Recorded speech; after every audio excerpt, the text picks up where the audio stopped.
Starting পয়েন্টে চলে যাই আমরা এখন ক্লাসের শুরু। এতক্ষণ জাস্ট গল্প করলাম। ক্লাস শুরু করার আগে ধরেন আমরা টপ 5 রিভিউ করবো আর টপ 10 রিভিউ করবো। তাহলে আমরা একটা ফোল্ডার করবো, এখানে নাম দিলাম ধরেন হচ্ছে অ্যামাজন। এখন এই ফোল্ডারের ভিতরে আমরা 5টা ফোল্ডার করবো, মানে এটা আমাদের বোঝার সুবিধাতে, কাজ এগুনোর সুবিধাতে। চাইলে আমরা যদি মনে রাখতে পারি হজবরলও করতে পারি, ডাইরেক্ট ডাউনলোড ফোল্ডারে সব দিতে পারি, দিয়েও করতে পারি যদি আমরা মনে রাখতে পারি। আর যারা মনে রাখতে না পারবে তারা কি করবে, 1, তারপর 2, আরেকটা করলাম 2, আরেকটা করলাম 3, এভাবে 3টি করলাম।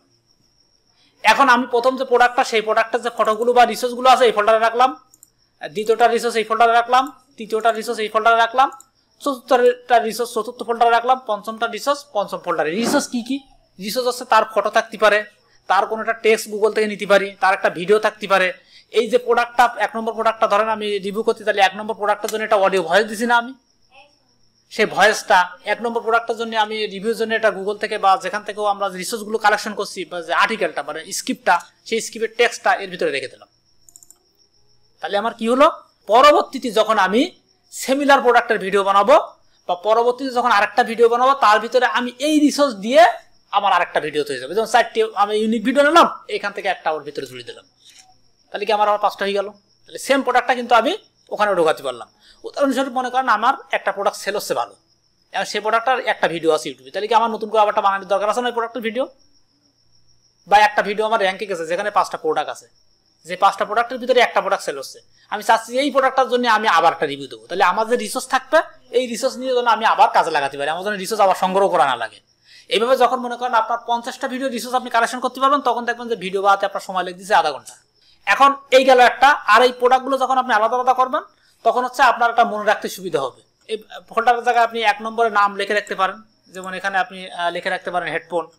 তারপর এটা ধরেন আপনি আরেকটা হেডফোন দিয়েছেন, হেডফোনের মডেল দিয়ে রাখতে পারেন, যেটা আপনার খুঁজে পেতে সহজ হবে। প্রতিদিন কাজ শেষে ফোল্ডারটা আপনি আপনার কপি করে বা কাট করে আপনার যে ড্রাইভ আছে সেখানে আপনি সংরক্ষণ করে রাখবেন, এটা আপনার পরে কাজে লাগবে। তাহলে এই গেল হচ্ছে আমাদের কম্পিউটারের কাজ। এরপরে আসেন আমরা যে ভিডিওটা বানাবো, প্রোডাক্টটা চুজ করলাম। আমি একটা ইসের থেকে একটু চুজ করি। এই দেখেন, এই যখন আপনার আইডিএম থাকবে, এই যে আইডিএম, ঠিক আছে, আইডিএম ইন্টারনেট ডাউনলোড ম্যানেজার, এটা হচ্ছে একটা প্রিমিয়াম টুল, এটা হচ্ছে ফ্রিতে ডাউনলোড করা যায়। আমি ওটা আপনাদের আলাদা দেখাই দেবো, এই ভিডিওটা রেকর্ড আছে তো, তাই আমি এখানে বলতেছি না, জানেন আপনারা সবাই হয়তো বা। তো আইডিএম যদি থাকে তাহলে আপনি অ্যামাজনে এসে যখন ভিডিওতে ক্লিক করবেন, না এটা ইউটিউবে যেতে পারে। আচ্ছা খেয়াল করেন এই ভিডিও, আচ্ছা খেয়াল করেন, মনে করেন যখন আইডিএম থাকবে তখন আপনি যখন এখানে আসবেন, আসলে আপনি ভিডিওতে ক্লিক করার পরে আইডিএম এর চিহ্নটা উপরে দেখতে পাবেন। এখানে যদি ক্লিক করেন তাহলে এখানে আপনার ভিডিও ডাউনলোড শুরু হয়ে যাবে, এই যে স্টার্ট ডাউনলোড। শুধু অ্যামাজন না, ভিডিও শেয়ারিং সাইট, প্রত্যেকটা ভিডিও শেয়ারিং সাইটে আপনি যদি ভিডিও প্লে করেন, দেখবেন যে কর্নারে অথবা এখানে অথবা এখানে অথবা এখানে কোনো না কোনো জায়গায় আইডিএম এর চিহ্নটা রয়েছে, ক্লিক দেবেন, ভিডিও ডাউনলোড শুরু হয়ে যাবে। আচ্ছা, আইডিএমটা হচ্ছে আপনার ফ্রিতে 1 মাস চালানো যায়, এছাড়াও বিভিন্ন ওয়েবসাইট আছে যেখান থেকে নিয়ে চালানো যায়। এছাড়াও ফেসবুকে 200 টাকা হলে ফেসবুকে লাইফ টাইমের জন্য পাওয়া যায়। হ্যাঁ, ফেসবুকে বিক্রি করতেছে লাইফ টাইমের জন্য 200 টাকা, যেমন আমি একটা চালাচ্ছি, মানে 200-250 টাকা নিয়েছিল, নিয়ে আমি লাইফ টাইমের জন্য চালাই। এরপর আসেন হচ্ছে, তাহলে আমরা হচ্ছে এইভাবে হচ্ছে প্রোডাক্টগুলোর রিসোর্সগুলো কালেকশন করব। উদাহরণস্বরূপ দেখেন ভ্যালেন্টাইন ডে গিফট, তাহলে কি এটা একটা ট্রেন্ডিং টপিক না? রাইট।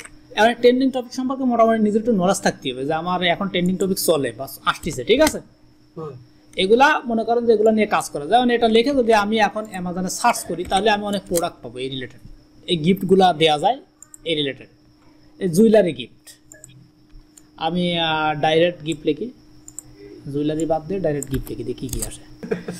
এখন আপনি এখান থেকে 5টা ভালো ভালো দিকে পছন্দ করেন। কি দিকে পছন্দ করবেন? সবচেয়ে বেশি রেটিং। যেহেতু আপনি রিভিউ করবেন, আপনি দুটো জিনিস লক্ষ্য রাখবেন।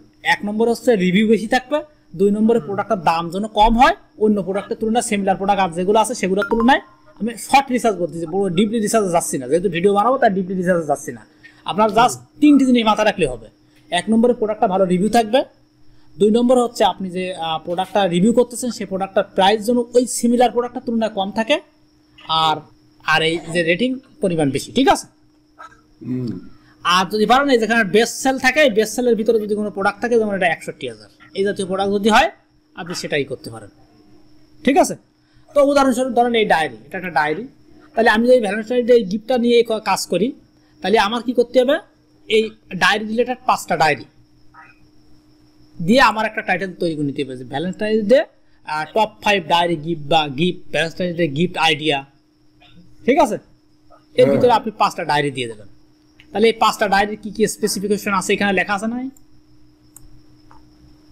এই যে ব্র্যান্ড কি, তাহলে এইগুলা নিয়ে আমার একটা অডিও তৈরি করতে হবে 5টা প্রোডাক্টের।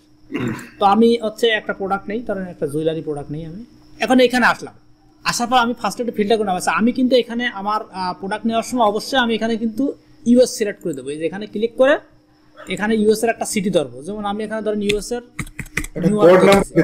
হ্যাঁ নিউ ইয়র্ক ধরতেছি, জিপ কোড দিতে হবে। তো আমি নিউ ইয়র্কের কোড দিলাম, যে নিউ ইয়র্কটা ধরলাম, তাহলে কিন্তু আমার প্রোডাক্ট ডিফেন আসবে। আমি আগে দিয়েছিলাম বাংলাদেশটা একরকম হয়েছিল, আর এখন কিন্তু একরকম আসতেছে। তার মানে ইউএস এর লোক এই জাতীয় প্রোডাক্ট পছন্দ করতেছে, আর বাংলাদেশের লোক ওই জাতীয় প্রোডাক্ট খুঁজতেছে। ঠিক আছে, আমি যদি মনে করেন ওই জাতীয় প্রোডাক্ট নিয়ে কিন্তু কোপাই মুড়ি যায়, তা কিন্তু ওকে কিনবে না, হয়তো এরকম ঘটনা ঘটতে পারে। এই জন্য আমি অবশ্যই এখানে স্টেট সিলেক্ট করবো, যেসব স্টেটে বেশি বেচা কেনা হয় অ্যামাজনে। ঠিক আছে, এগুলো গুগলে ডাটা পাওয়া যায়, যেহেতু শর্ট ক্লাস তার ওগুলো নিয়ে কথা বলবো না। দেন এখানে সার্চ করার পর আমি এখন দেখবো রিভিউ কার বেশি আছে। এইসব প্রোডাক্টের ভিতরে আগে দেখেন মিলিয়ন রিভিউ হলে এখন গেল এই একটা প্রোডাক্ট 13,000 রিভিউ। তাহলে এই সিমিলার প্রোডাক্ট আর আছে কিনা, এটা ওপেন করলাম, একটা ট্যাবে ওপেন করে যদি আমি টেস্ট কল করি, তাহলে সিমিলার প্রোডাক্ট নিচে দেখতে পাচ্ছি। ঠিক আছে, এই সিমিলার প্রোডাক্ট আমি নিচে দেখতে পাচ্ছি। তাই দেখেন এটার দাম আছে কত, $89, আর এগুলোর দাম আছে হচ্ছে বেশি আরো। তার মানে কি আমার ওটা ভালো আছে, তাই তো? সিমিলার প্রোডাক্ট বাট দাম এটার কম আছে, তার মানে আমি এটা নিয়ে কাজ করতে পারি।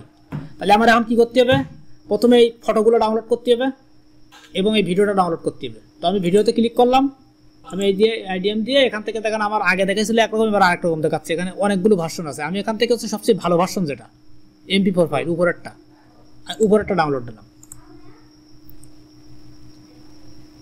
আচ্ছা, এটা ডাউনলোড হতে থাকুক, মিনিমাইজ করতেলাম। এরপর এখানে কিছু ফটো আছে না, এই ফটো রিসোর্সগুলো ডাউনলোড করে নেবো। ফটো ডাউনলোড করার জন্য এখানে যদি ক্লিক করি, রাইট বাটনে ক্লিক দিলে সেভ ইমেজ, সেভ ইমেজ। এটা আমি কোথায় রাখবো, আমার ডেস্কটপে একটা ফোল্ডার করছিলাম অ্যামাজন, তারপর 1 নম্বর প্রোডাক্টের ফোল্ডারের ভিতরে।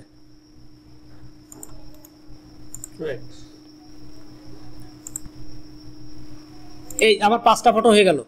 আমার খুব বেশি রিসোর্সের প্রয়োজন নেই, খুব অল্প হলেই হবে। ঠিক আছে, মোটামুটি 5টা বা 6টা ইমেজ হলেই হয়ে যাবে, ভিডিও আর লাগবে না। এখন দেখেন এই সিমিলার প্রোডাক্ট আপনার এখানে ভিডিওটা ডাউনলোড হয়েছে, ভিডিওটা আমি সেম রিসোর্স ফোল্ডারের ভিতরে রেখে আসবো ডেস্কটপে, যেখানে আমার এই প্রোডাক্টটা রাখছে এখানে। এখন এখানে দেখেন এই সিমিলার প্রোডাক্টের আরো কিছু কালার আছে না, এই কালারগুলো এখানে আছে। চাইলে এই কালারের একটা ফটো আমি কিন্তু নিতে পারি। এখানে ক্লিক করলাম, এই পাশে সেই কালারের ফটোটা চলে আসলো। এই যে চাইলে আমি এখান থেকেও কিন্তু প্রত্যেকটা প্রোডাক্টের ফটো, রিসোর্সের কোনো অভাব নেই, বাংলা কথা যেটা। ঠিক আছে, রিসোর্সের কোনো অভাবই নেই, আপনার শুধু নেওয়ার দরকার। আচ্ছা, তাহলে দেখেন এখানে আরেকটা ক্লিক করলাম না, এখানে চেঞ্জ হয়ে যাচ্ছে। আবার এই রিসোর্সের উপরে কিন্তু ডিফারেন্ট ভিডিও আছে। এখানে যখন ক্লিক করবেন তখন এখানে কিন্তু ভিডিও আসে ডিফারেন্ট। এটা হচ্ছে এই কালারের ভিডিও। আমি যদি গ্রিনটাই ক্লিক করি, তাহলে গ্রিনটার যে ভিডিও আছে না, সেটা হচ্ছে গ্রিন কালারের ভিডিও। গ্রিনটা ভিডিও আছে, এই যে এটা হচ্ছে গ্রিন কালারের ভিডিও। ঠিক আছে, আপনি যখন প্রোডাক্ট আমাদের ভিডিও কি কপিরাইট ফ্রি না? আমাদের ভিডিও কপিরাইট ফ্রি, কিন্তু ওদের যে মিউজিকটা আছে, মিউজিকটা কিন্তু কপিরাইট ফ্রি। মিউজিকটা রাখাই যাবে না। হ্যাঁ, মিউজিক আপনি আউটপুট দেবেন, দিয়ে আপনি ইউজ করতে পারবেন। কারণ এই ভিডিওটা প্রমোশনের জন্য তারা ব্যবহার করতেছে, আপনি তো তাদের প্রোডাক্টই প্রমোশন করতেছেন। এখন যদি ইউটিউবে যাই দেখে যে এই ভিডিওটা আপনি ব্যবহার করেছেন এবং তার প্রোডাক্টের লিঙ্ক আছে, তাহলে কি সে আপনার কপিরাইট দেবে না? কারণ সে তো এমনি সেল করার জন্য ব্যস্ত ভাই। ও আরো আপনার কমেন্ট, বাবা তোর মাথায় হাত বুলিয়ে ভালো থাকে। আচ্ছা, এইখানে যে প্রোডাক্টের ভেরিয়েশন গুলো থাকবে, যদি এখানে ভিডিও না থাকে আপনি ভেরিয়েশন একটু নাড়াচাড়া করবেন। ঠিক আছে, নাড়াচাড়া করলে দেখবেন যে এখানে থাকে কিন্তু ভিডিও। তাহলে মোটামুটি এইভাবে আমরা 5টা প্রোডাক্ট কালেকশন করলাম, টপ 5 রিভিউর জন্য বা টপ 10 রিভিউর জন্য 10টা প্রোডাক্ট আমরা বাছাই করে কালেকশন করলাম। পরের স্টেপের কাজ হচ্ছে এই যে রিসোর্সগুলো কালেকশন করলাম, এগুলো তো ফটো, এগুলো দিয়ে আমাদেরকে একটা ভিডিও তৈরি করে নিতে হবে ফটোগুলো দিয়ে। আর ভিডিও তৈরি করার জন্য অনেক টুলস আছে, অনলাইন টুলস আছে, অফলাইন টুলস আছে। ক্যামতাসে আমরা যে ভিডিও এডিটিং সফটওয়্যার ব্যবহার করি সেখানে করা যায়। এরপর হচ্ছে আন্ডারস্টিয়ার ফিল্মোরাতে করা যায়, অ্যাডোবি প্রিমিয়ার প্রো দিয়ে এডিট করলে সেখানে করা যায়। আপনি যেখানে কাজ করবেন সেখান থেকে করতে পারেন। কিন্তু স্পেসিফিক ভিডিও তৈরি করার জন্যও কিন্তু আলাদা টুলস আছে, যেমন স্লাইড শো প্রো বা স্লাইড শোর জন্য অনেক ইমেজ দিয়ে স্লাইড করার জন্য অনলাইন মানে ওয়েবসাইট। তো আমি হচ্ছে এই স্লাইড করার জন্য একটা টুলস ব্যবহার করবো, একটা সফটওয়্যার ব্যবহার করবো, এটা হচ্ছে প্রো স্লাইডার। এটা একটা কম্পিউটার সফটওয়্যার, প্রোসো প্রডিউসার। এটা হচ্ছে একটা কম্পিউটার সফটওয়্যার। আপনি যখন এই কম্পিউটার সফটওয়্যারটা ইনস্টল করবেন তখন এরকম ইন্টারফেস পাবেন। এখানে অনেক কাজ, আপনাদের জাস্ট যতটুকু লাগবে আমি ততটুকু দেখাচ্ছি, ভিতরে যাব না। আপনারা জাস্ট শুধু এইটুকু করবেন, ঠিক আছে? যখন ইনস্টল করে ওপেন করবেন তখন এরকম ইন্টারফেস আসবে। জাস্ট ক্রিয়েটে ক্লিক করবেন, তারপর দেন কন্টিনিউ টু উইজার্ডে ক্লিক করবেন, তাহলে এই পেজটা ওপেন হবে। হওয়ার পরে আপনি জাস্ট আবার কন্টিনিউতে ক্লিক করবেন, এরপর এই পেজটা ওপেন হবে। এখানে এসে যে অ্যাড কন্টেন্টে ক্লিক করবেন, করে আমাদের ডেস্কটপে 1 নম্বর ফোল্ডারে ঢুকলাম। এখান থেকে আমরা এই যে জিনিসগুলো আছে সবগুলো নিয়ে এখানে দিলাম ঢুকাই। এটাই সহজ বেশি, এটার ভিতরে অনেকগুলো স্লাইড, এটা স্লাইডিং এর জন্যই। আচ্ছা, আনফরচুনেটলি কোনো কারণে একটু স্লো কাজ করতেছে। আচ্ছা যাও, এই পাশে আছে, খেয়াল করেন। এখন আমি যখন এখানে এক নম্বর ফোল্ডার ঢুকালাম, 1 নম্বর ফোল্ডার ঢুকানোর পরে কিন্তু 2 নম্বর ঢুকাবো, তারপর 3 নম্বর ঢুকাবো, তারপর 4 নম্বর ঢুকাবো, তাহলে কি হবে? এই স্লাইডগুলো অর্গানাইজ ভাবে থাকবে। এখন আমি যদি চাই যে 1 নম্বর না, আগে 2 নম্বর ঢুকালাম পরে 1 নম্বর ঢুকালাম, তাহলে আমার পরে কিন্তু ঝামেলা হবে, ঠিক আছে? অথবা আরো সহজ যদি করতে চান তাহলে আপনি এক একটা আলাদা আলাদা করে ভিডিও নিতে পারেন এই স্লাইডগুলো দিয়ে, যা আপনার ভিডিও এডিট করার সময় সহজ হবে, ঠিক আছে? এখন দেখেন, এখান থেকে আমি যদি চাই যে এই ইমেজটা আমি প্রথমে রাখবো, তাহলে টানি নিয়ে এই পাশে রাখলাম। যদি চাই এইটা 2 নম্বরে রাখবো, রাখলাম। যদি চাই আমি এইটা এই পাশে রাখবো, রাখলাম, ঠিক আছে? এইভাবে রেখে দিলাম। দিয়ে আমি জাস্ট এই নিচে যদি কন্টিনিউ প্রিভিউতে ক্লিক করি, তাহলে আমার একটা ছোট্ট ভিডিও আকারে আমার নিচে টাইম লাইনে চলে আসবে। এই যে অ্যাপ্লাই উইজার্ড, এই যে এরকম, এই যে, ঠিক আছে? দেন ক্লোজ করলাম, তাহলে আমার এই সেম ইমেজগুলো নিচে চলে আসলো। আমার যদি আরো ইমেজ থাকতো, ভিডিওটা যদি দিতাম তাও সেটা কিন্তু চলে আসতো, ঠিক আছে?